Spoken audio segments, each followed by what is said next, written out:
Comment on l'a connu piquant? Pour dire, on était déjà à cette époque-là dans un mouvement culturel autour de Daniel Waro.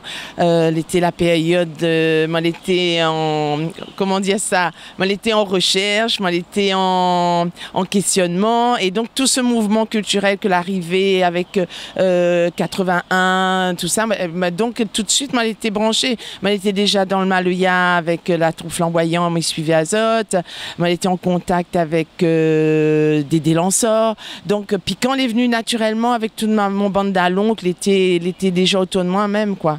Donc pour moi, c'était une affaire normale, mais aller me suivre le mouvement et on était d'accord avec tout ça qui se passait à ce moment-là. Puis quand l'arrivée quand même dans une époque où on n'avait point, va dire, grand-chose sur la culture réunionnaise, hein, elle n'est pas du tout comme elle est là. L'arrivée avec puis quand l'arrivée avec une revendication sur la langue, avec une revendication sur le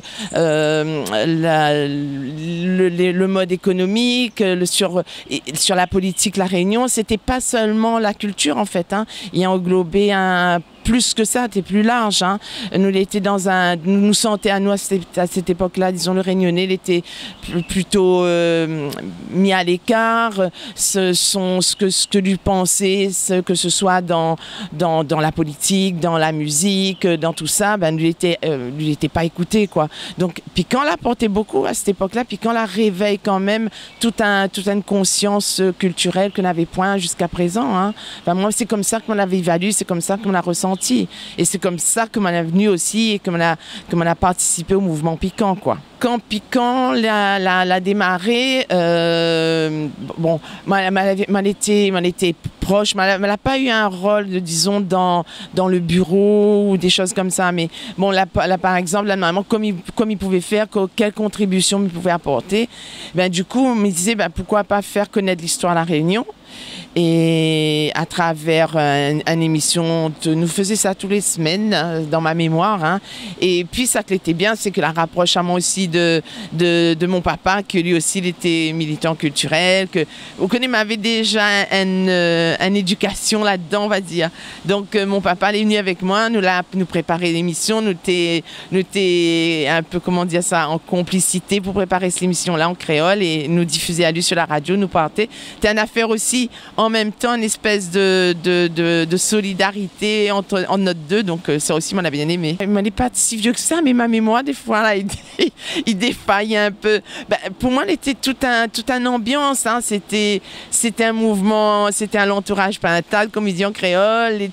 C'était cette ambiance-là, et il correspondait, on m'a dit, il correspondait un peu à mon âge à l'époque, un peu en rébellion, un peu en recherche, retour à la terre, retour à la culture. Même pas un souvenir particulier, mais il me rappelle surtout de cette ambiance qu'on avait autour de Piquant et avec tous les camarades autour. Et ça vraiment, là, il était quelque chose de super, quoi. Moi, je me souhaite longue vie, hein, que la radio, et peut-être que ces 40 ans-là, il pourrait être une reprise de contact pour moi aussi, que sait-on jamais. Donc, moi, je me souhaite la continuité, bien évidemment. Et puis, il me dit, tiens, bon, là, pas, hein. 40 ans, comme il dit, c'est un bel âge. Donc, bravo, Piquant. Je me souhaite à lui un bon anniversaire pour ses 40 ans et je souhaite à lui encore une longue vie, hein, et peut-être avec moi, sait-on jamais. Ton anniversaire Piquant, ton anniversaire Piquant, quelle qualité cadeau ça donne à vous.